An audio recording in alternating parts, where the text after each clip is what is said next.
It was just an unbelievable finish. The final minutes of that game are as good as and exciting as maybe of any game I've ever been a part of or seen. That was, if you're not a fan of either team and you're not living and dying with the emotions of that, but if you're just a fan of football, that was as exciting as it gets.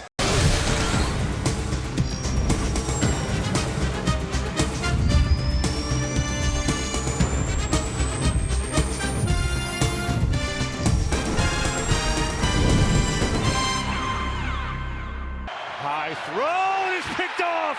It's McKinney again. Xavier McKinney blocks. Down the sideline he goes. Finally knocked out of bounds inside the 25.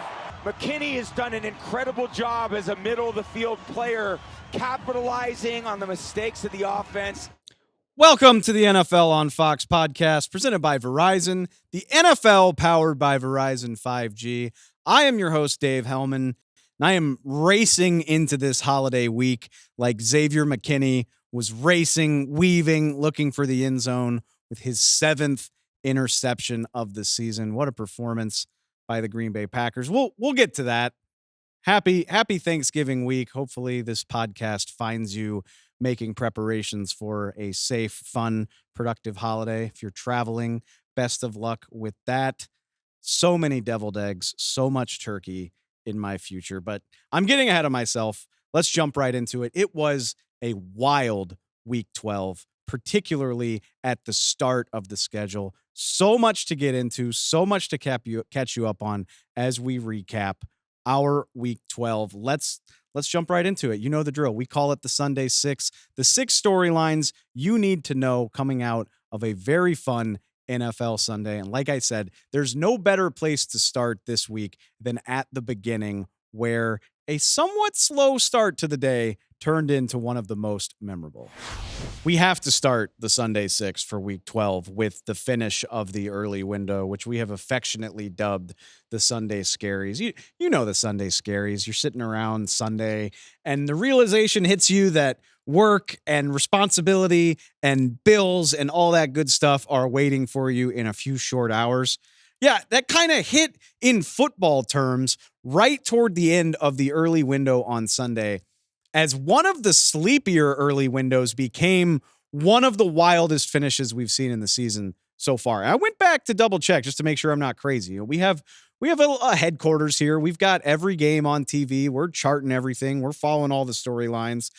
And we were even talking about how week 12 was lacking for drama, at least in the early going. There were 7 games happening early on. 6 of the 7 were 2-possession games at some point in the fourth quarter, with the exception of Titans-Texans, which was a very back-and-forth game. We will get to that later in the show.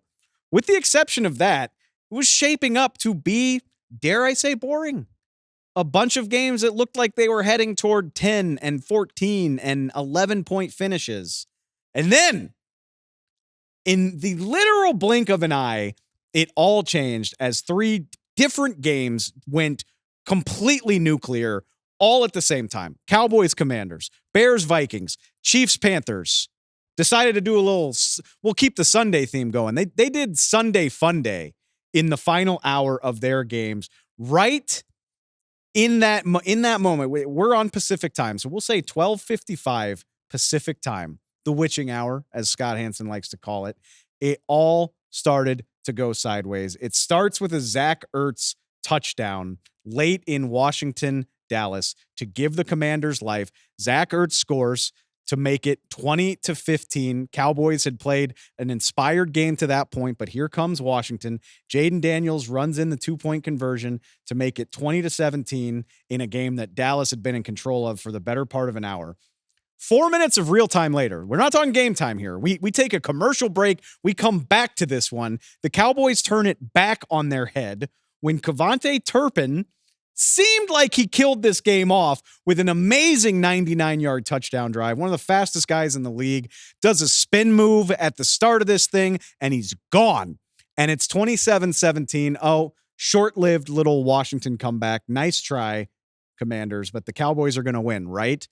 Wrong. But we'll get back to that, Because as that's happening, 1:03 Pacific time, so 4 minutes after Turpin's kick return, Chuba Hubbard scores both a touchdown and a 2-point conversion. And now a Panthers-Chiefs game that seemed like it was drawing to an unremarkable conclusion is tied at 27-27.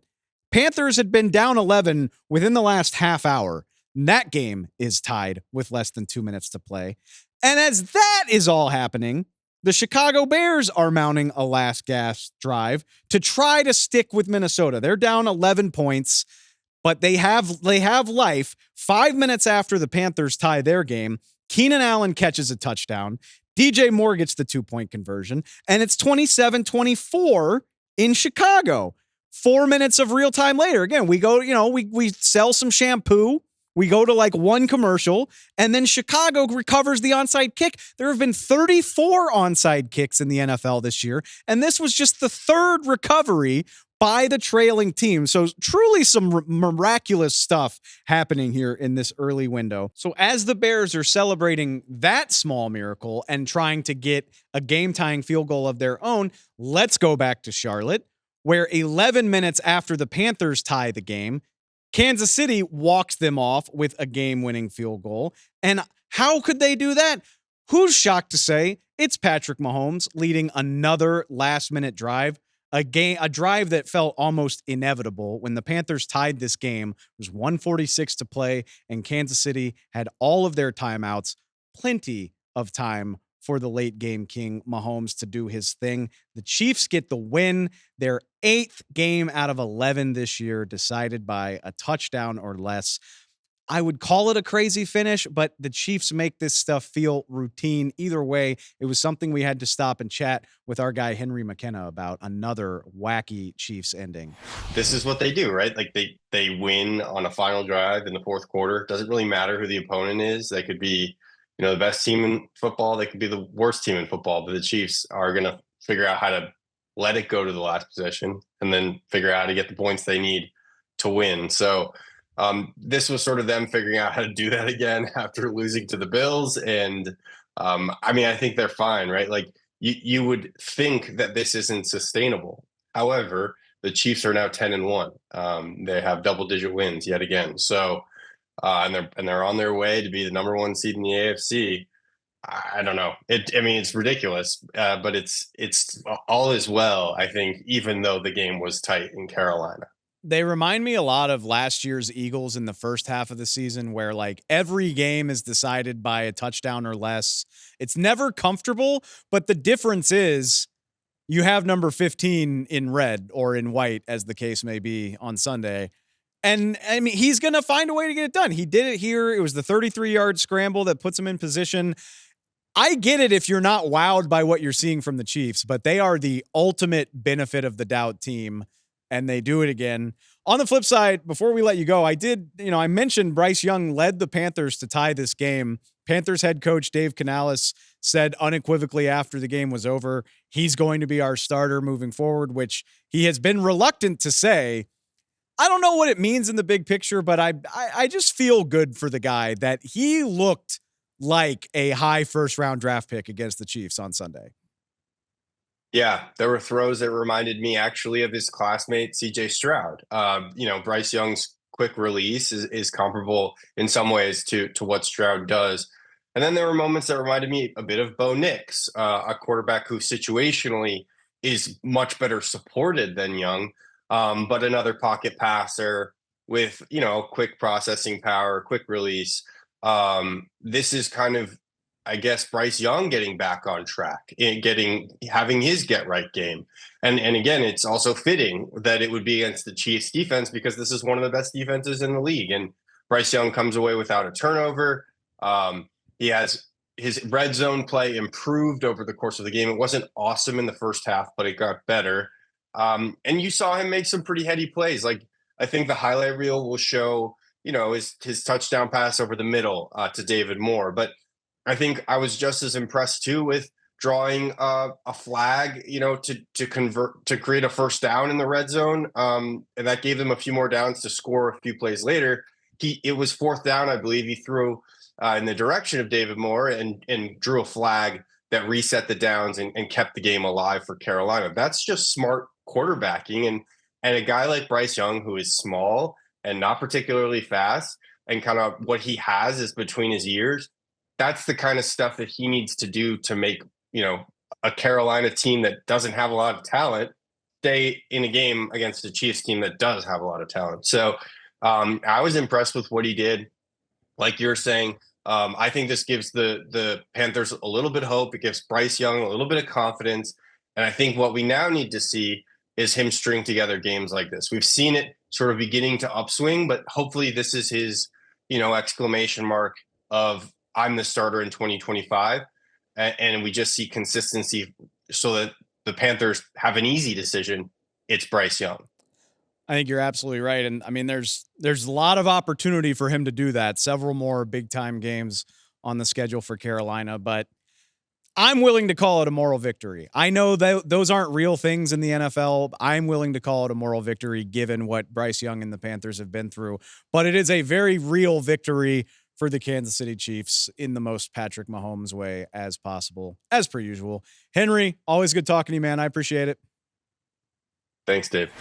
Okay, so we're all in awe of Patrick Mahomes. We're all very happy for Bryce Young. Chiefs are 10-1, but enough about that. We got other crazy shit going on. We got to get back to Chicago, where as the Chiefs are taking timeouts and lining up for that walk-off field goal, the Bears have to get into field goal range. Literally, as this is all going on, 22 seconds to play for the Bears. No timeouts after the onside kick recovery. They need a big chunk, and they get it. Caleb Williams finds DJ Moore on an end-breaker, 27-yard gain. They clock it to do it all with no timeouts. Incredibly impressive. A great day from Caleb Williams, just for the record, but it sets up a game-tying field goal, and every Bears fan was dreading the sound of a hand hitting a football, another block kick. No, Cairo Santos exercises last week's demons. He sends that game into overtime. Okay, so Bears-Vikings going to overtime. They got to do the coin toss. We'll worry about them in a minute. We've got time to check in. Let's take it back to Landover, Maryland, FedEx Field, because I said Kevontae Turpin seemed to put the Commanders away. He absolutely did not. In the 20 minutes while all this Chiefs and Bears stuff has been happening, it's been quite crazy between the Commanders and Cowboys. Washington drives for a field goal to make it 27-20. They use their timeouts to force a Dallas punt. And at 1:16 Pacific time, less than 20 minutes after Kevontae Turpin's kick, and while all this other stuff is going on, it looks like we've got another Commanders miracle on our hands. Not quite a Hail Mary, but close enough. Jaden Daniels pulls something else out of his hat. Washington pinned on their own 14-yard line. Very little time to play. He finds Terry McLaurin for 28 yards. Looks like a nice gain, except he just keeps running. He bobs and weaves, and before you know it, he's out sprinting the entire Dallas defense for an 86-yard touchdown. Washington just tied the game. It's about to be 27-27 all, and who knows who's going to pull this thing out, except somebody forgot to tell Austin Seibert he misses the extra point. His second extra point miss of the game after not missing one all season. So Washington goes from a miracle, their second in the last 6 weeks. Remember the Bears game? They did it again. What would the headlines have read if this extra point goes through, if Washington finds a way to pull another one? And yet, just as you're trying to process all of that heartbreak, Washington lines up for an onside kick, and it's returned for a touchdown. Just not by them. Wanye Thomas, backup safety for the Cowboys, takes it to the house. You could tell Mike McCarthy was kind of pissed off about this, because if Wanye goes down, Dallas is kneeling out the clock on a win. But you try telling a backup safety with a clear shot at the end zone that he should go down. Absolutely not. I'm getting my game ball. I'm getting my note in the box score. Mike McCarthy's concern turned out to be well-founded, though, because after the touchdown, Dallas is up 8. Washington gets the ball back with 15 seconds to play, and they move themselves into position for a game-tying Hail Mary. It is tipped and intercepted. Dallas lives to fight another day, but maybe you just go down on the onside kick return. So finally, after 41 fourth quarter points and 3 uniquely insane special teams plays, that ridiculous game comes to an end. Dallas gets its first win in 7 weeks, and me Joe Davis and Greg Olsen, we're left trying to figure out what the hell we just watched. Guys, I don't even know where to start with this, but after such a wacky game, looked like the Commanders had a chance to steal it. They don't. I can't help but think of the Hail Mary game. How do you think they respond to such a heartbreaking finish like this? Greg? I'm not even really sure how to process that fourth quarter that we just watched. I mean, the back and forth, the special teams blunders / special teams incredible plays, depending on which side of the field you're on. It was just an unbelievable finish. The final minutes of that game are as good as an exciting as maybe of any game I've ever been a part of or seen. That was, if you're not a fan of either team and you're not living and dying with the emotions of that, but if you're just a fan of football, that was as exciting as it gets. It's always the games that you least expect, right? But the Cowboys find a way to end their losing streak. I'm interested to see how the Commanders respond. They are now on a 3-game losing streak of their own. Guys, just a game that defies explanation. I appreciate the time. We'll talk to you soon.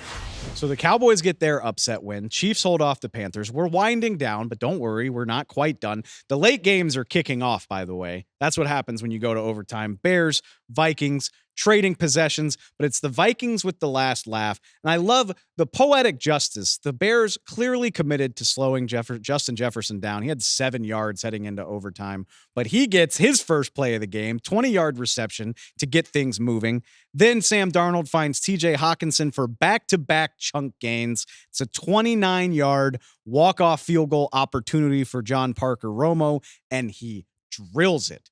TJ Hawkinson, Jordan Addison, Aaron Jones all go off while the Bears are focusing on Justin Jefferson. And the Minnesota Vikings get an overtime win against the Chicago Bears, 30-27. Another riveting game in the NFC North as our guys Kevin Kugler and Moose Johnston had a really fun one to process. Well, guys, a really fun game, a great finish, great rally by the Bears to take this to overtime. But I think with the Vikings getting the win, what I'm most struck by is the way that it seemed like even with the furious rally by Chicago, it seemed like Sam Darnold and the Vikings offense had an answer every time they needed it. That was really the story of the day. Sam Darnold played another clean football game, and it's kind of been the story of Kevin O'Connell's tenure with the Vikings. They find a way to win these one-score games. It's a skill that can never be underestimated, is the ability to find ways to win football games. And they've been able to do it without Aaron Jones being a big contributor, but Aaron Jones was back today, and we felt that was going to be a big deal. Justin Jefferson has 1 catch for 7 yards going into overtime, and to keep somebody like that in check and still not be able to win the game, and that's where Chicago is. Chicago does not know how to win these style of football games, and they've been in a lot of close games, especially when you look back at them this year. We talked about resiliency in the game. How many more times can this team bounce back from heartbreaking losses like the Hail Mary in Washington, the loss to Green Bay Packers last week on the last-second field goal, and in overtime today to another division rival with the Vikings? That's you're so right. And y'all were talking about it before the game even got truly goofy, is that the Bears were so close to this being a completely different game. You know, you have the blocked field goal, you have the overturned Keenan Allen catch in the first half. I mean, Caleb Williams' performance today was incredibly encouraging, but at some point, you do have to worry about that when that turns into results for the Chicago Bears, don't you? And that's been the story all year, whether it's the Hail Mary against Washington, you think about it, Daryl, how different the vibe would be around Chicago if 1 or 2 things goes their way. Because remember, for the first month and a half of the season, the Bears were in the mix in the division. Yeah, you'd be 7-4 right now with just those 3 games that we talked about. That's an amazing, different perspective for this team. So you wonder how many more times can they keep going through this without the, oh my gosh, here we go again. Their confidence has got to be on the cusp of being shattered, that when they get into these situations, they start to wonder when the bottom is going to fall out and the bad players are going to happen. There's flashes of really good football from this team, and especially Caleb Williams, like you talked about, played great today. But then there's other times where it's just, how can we still be doing that in Week 10? We'll see where the Bears go from here. But, man, the one team in this division that nobody was talking about before the season was the Minnesota Vikings, and they are assured a winning record before we even get to Thanksgiving. What a fun game. What a fun season for them. Guys, this was a blast. I'll talk to you soon. Thanks so much. Take care, Dave. Happy Thanksgiving. You as well. And exhale. That's how it all went down. About 40 minutes of real time. And by my count, 12 different game swinging moments, 3 different games that came down to the absolute last gasp. And it happened on a Sunday that started so slowly. Works out that way in the NFL more often than not. The witching hour really outdid itself. I'm going to go ahead and guess when we look back on this 2024 season, this little trio of games, this 45 minutes of nonsense in the early window, one of the absolute highlights of the season so far. Shortly after their division rivals played a game that came down to the final play, the Green Bay Packers did not. Second item on our Sunday 6 was America's Game of the Week. Packers playing host to the San Francisco 49ers. And if the early window got your heart rate up, it's nice to settle it back down with a good old-fashioned beatdown. Packers crushed the Niners 38-10. Honestly, this game felt like it was going in a lopsided direction before kickoff. This happened well after our preview episode. On Friday, the Packers ruled Brock Purdy out of this game with a shoulder injury. He injured it last week for San Francisco and did not practice, could not go for this game. Brandon Allen got the start, and with all due respect to him, before this game even got going, you kind of felt like it was going to be a Green Bay win. The line jumped up 3 points from 2.5 to 5.5. Even still, I don't know if you see 38-10. It's rare to see the 49ers on the other end of a scoreline like that, but it was all Green Bay from the get-go. The Packers jumped out to a 17-0 lead. 49ers had a brief window where it looked like they might climb back into this. Brandon Allen led a touchdown drive, found George Kittle right before halftime. Niners came out after halftime. We're driving again. Maybe it gets interesting. Maybe the oldest and most haunted of Packer fans are getting bad vibes, and then your marquee free agent signing steps in and handles things. We played the clip at the top of the show. Xavier McKinney with yet another interception. He picks off Brandon Allen, takes it all the way to the San Francisco 26-yard line. That's pretty much all she wrote. The Packers scored 3 touchdowns in the second half.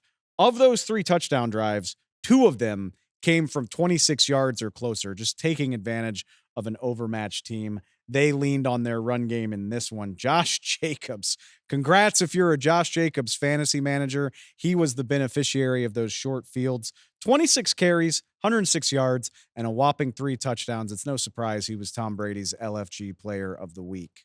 So, whenever we down there, man, I'll just tell them, man, give me the ball and we'll figure it out. Let's go. Today's LFG player of the game is Josh Jacobs. What a great performance by you, Josh, your entire offensive line unit. You guys have been pretty ineffective in the red area this season, but today you were 4 of 4. What do you attribute that success to in the red area today, Josh? I mean, we make a big emphasis about it. Coming in each week, we know that that's the thing we struggle with the most. Whenever we down there, man, I'll just tell them, man, give me the ball and we'll figure it out. Give you the ball. I like that game plan. Give you the ball in the red area, punch it in. And this run offense has been actually so good all year, and you guys run it a lot. Every week you go in, and I know there's different schemes, a lot of creativity. How fun is it to be a part of this group, this creativity within the game that you can actually spring some runs free into the secondary? Yeah, man, I tell the coaches all the time, man, like half of my runs, I'll be feeling like I'm close to breaking them. I'm like, man, I enjoy playing with this offensive line, man. They strain for me. They push the power. They do all the little things, and, it's been paying off. Yeah, it's been great to watch. And obviously you being a free agent this year and choosing Green Bay. Mm-hmm. Why Green Bay? Man, I liked what they had going on. I mean, I seen the culture that was built here. I seen the winning that was built here. I know the legacy of the Packers. I wanted to be a part of that, man. I felt like I was the missing piece, and I wanted to come here and put my stamp on the Packers. Yeah, well, congratulations to you, Josh. Incredible day. You've had a great season. You guys got big things ahead, and we're looking forward to covering you. Great job. Go enjoy the win. Appreciate it, man. Thank you.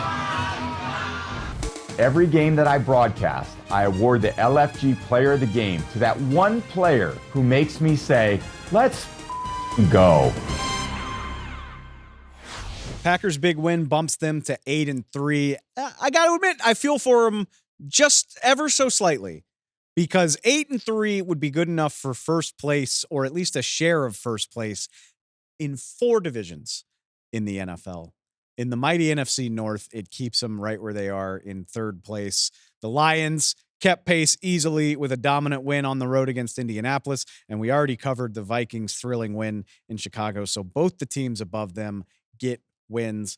Green Bay right back in 3rd place where they started the day, despite, I'm sure, what was a very fun, very cathartic win. I know regular season wins don't matter to the Packers, but it's got to mean something that their last 2 games against San Francisco were heartbreakers in the playoffs. One of those at Lambeau Field, as we talked about in the preview episode. They'll still have plenty of opportunities to catch their division rivals. They've got games against the Lions and Vikings coming up. But man, a record that suggests a better standing. That's just how good the NFC North has been.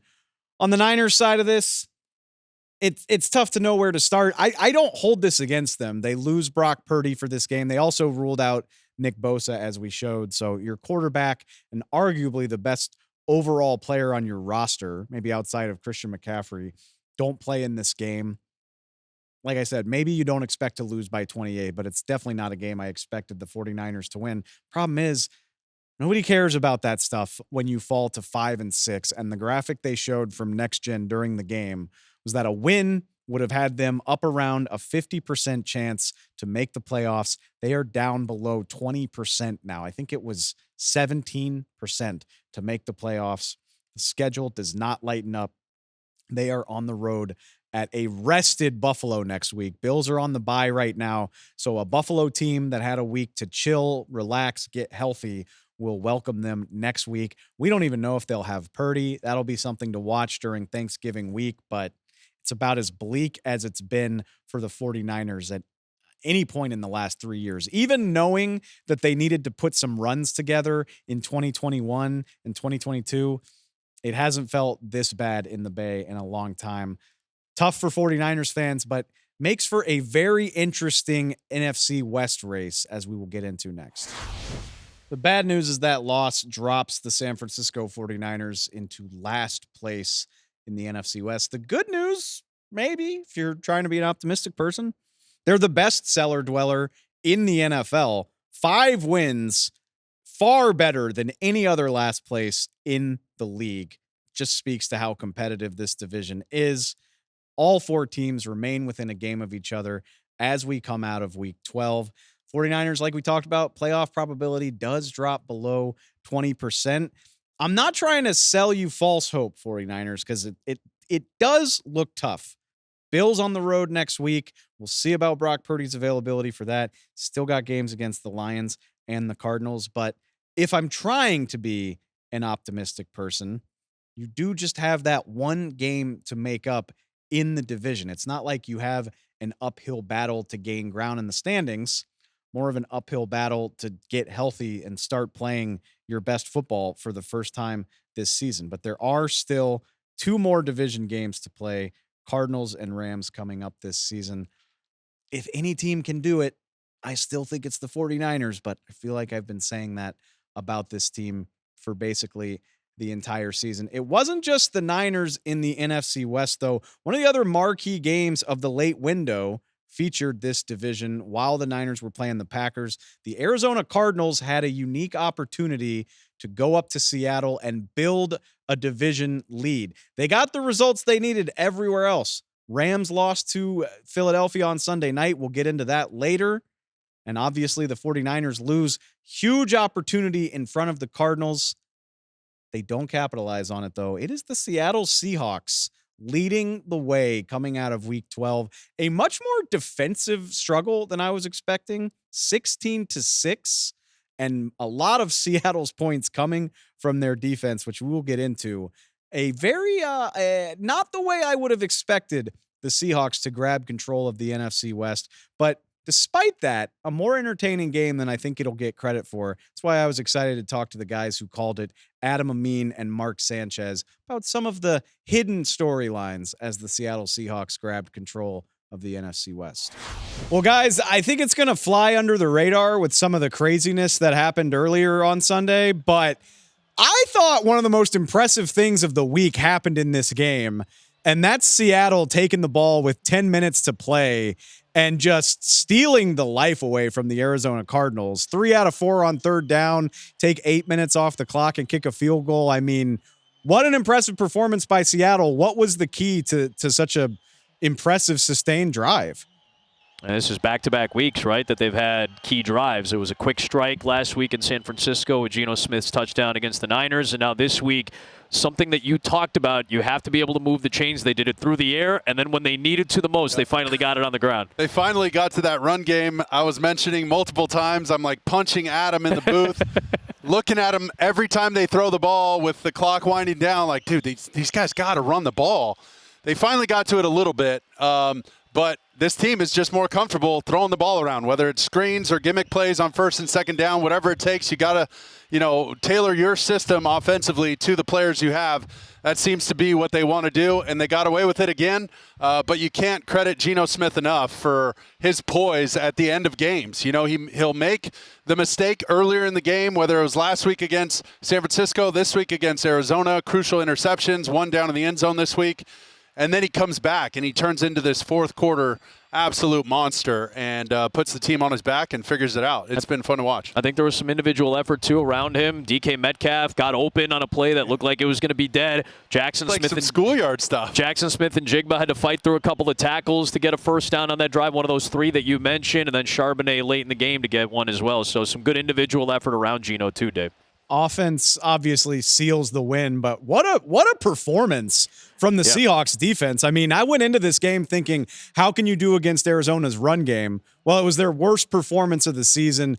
Mike McDonald's got to be so encouraged about this last 2-3 weeks, the corner that the Seattle defense seems to have turned.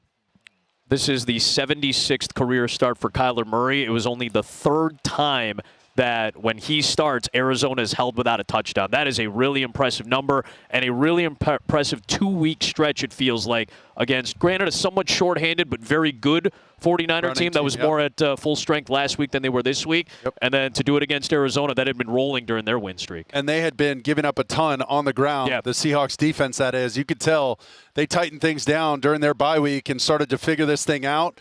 Mike McDonald's going to be showing the film from last week and this week on his defensive run cut-ups in the offseason, because that's what it's supposed to look like. When you stop the run, you make a team one-dimensional and force them to drop back. That's when Leonard Williams, that's when Jaron Reed, some of these pass rushers and guys can really come alive, and then you force them into tough situations, and there goes Witherspoon, tricking Kyler Murray into throwing the ball, and then there goes Kobe Bryant for the pick 6. So the defense played lights out.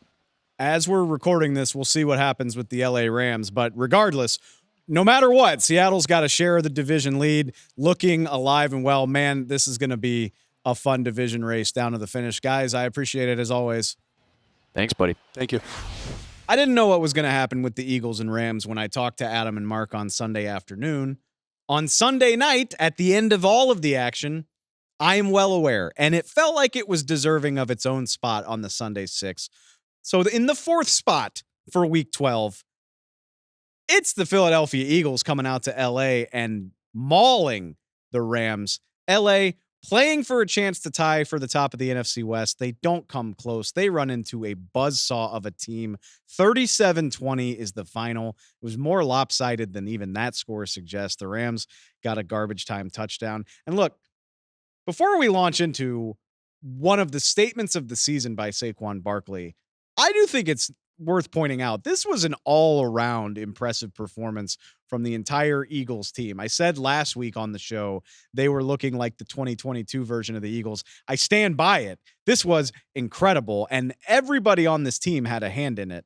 Overall, great night from the Birds. Held the Rams below 300 yards of offense. Sacked Matthew Stafford 5 times. Like I said, the Rams didn't get to 20 points until this game was well decided. A.J. Brown went off. Great team win. But with all due respect to all of those things, it's all going to take a backseat when your star running back makes one of the statements of the season. And that's what this was. The Saquon Barkley game, 255 rushing yards. It's a career best for Saquon Barkley. It's an Eagles single game record, topping my buddy, LaShawn McCoy. 302 scrimmage yards when you throw in 47 receiving yards. It's the most scrimmage yards in a game this year, and it's the most by an Eagles player ever. And the crazy thing is you could see it coming from the second or third carry of the night. Saquon Barkley throughout the first half felt like he was a shoelace or two away from breaking a long one. Just felt so close to breaking the dam, breaking this game wide open. He had 73 yards at half, which is phenomenal in 99% of NFL games, but it was just a taste of what was to come. We did not have to wait long. First play of the third quarter, Saquon off right tackle, 70 yards, just the beginning. He did it again, 72-yarder to close this thing out, 255 rushing yards. I saw on social media right after the game, 213 of that was before contact. So credit to Saquon for being a Lamborghini of a player, but that Philadelphia offensive line continues to be one of the best units in the NFL. And I love this conversation because we talk about the value of running backs, and you talk about, hey, if you've got a great offensive line, then any running back can be good, right? Which is true. But when you've got a great offensive line and you have arguably the best running back in football, some truly special things can occur. And that is what we are witnessing with Saquon Barkley. And I think it's worth highlighting him, not just because he did this in a national TV game, but through no fault of his own. And no knock on Derrick Henry, but Derrick Henry has been one of the focal points of this season. He has been the running back that's in the MVP conversation, and rightfully so. But Saquon has been on his heels all season long, and at least for a night, he blew right past him. I know Derrick Henry plays Monday night, so we'll see what he does against the LA Chargers. But Saquon came into the game second in the league in total rushing yardage. He finished it far out in front of Derrick Henry. He is only 8 yards shy of 1,400 on the season with 6 more games to play.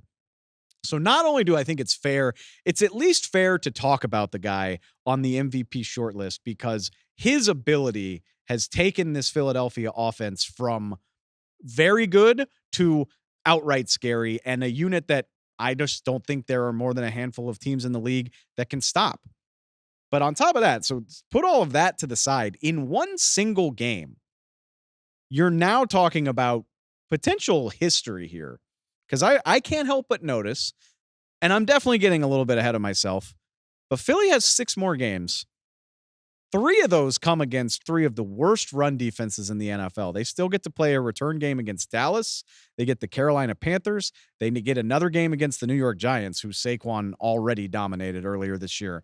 3 games against outright terrible rushing defenses. So not only is the 2024 rushing crown on the table for Derrick Henry, I'm at least looking at Eric Dickerson's all-time record and I'm just kind of raising my eyebrows. I'm intrigued. I'm curious. Only 2 teams have managed to hold Saquon Barkley below 80 rushing yards on the season. He's gotten 146 or more in half of their games. He's gotten 146 or more in 3 of his last 4. If he's even close to this current pace over these last 6 games, 2105 is within reach as a stretch, but it's worth thinking about. It's worth being intrigued about. And I don't think people were thinking about Saquon Barkley in those terms until Sunday night. That is the power of a 255-yard game. What a performance from Saquon. What a performance from the Eagles. Got them looking like one of the very best teams in the NFL once again. And unlike last year, where it felt like the wheels were starting to come off around this time of year, it just looks like they're getting better and better every week. And if that wasn't exciting enough, who's next on the schedule? Derrick Henry and the Baltimore Ravens. So we will get the running back Renaissance Bowl at this time next week. Already geeked for it. Up next on the Sunday 6 is our Victory Unlocked. It's brought to you by Zillow. Agents, tours, loans, homes. You know, it's not every week that a 7.5-point underdog goes on the road and gets a win and has it overshadowed. But that's how crazy the early window was on Sunday, that the Titans 32-27 win over the Houston Texans. It felt like a little bit of an afterthought compared to some of the craziness we saw, but never fear, Tennessee. I want to give you your moment in the sun, a truly impressive upset. And look, somebody once told me that it's 10% luck, 20% skill, 15% concentrated power of will, 5% pleasure, 50% pain, and 100% reason to remember the name. And the name that I want to remember is Will Levis, because it felt like for much of the season, this poor guy was consigned to meme territory. You remember the pick six against Chicago in week 1, the underhanded diving fumbles and goofy plays.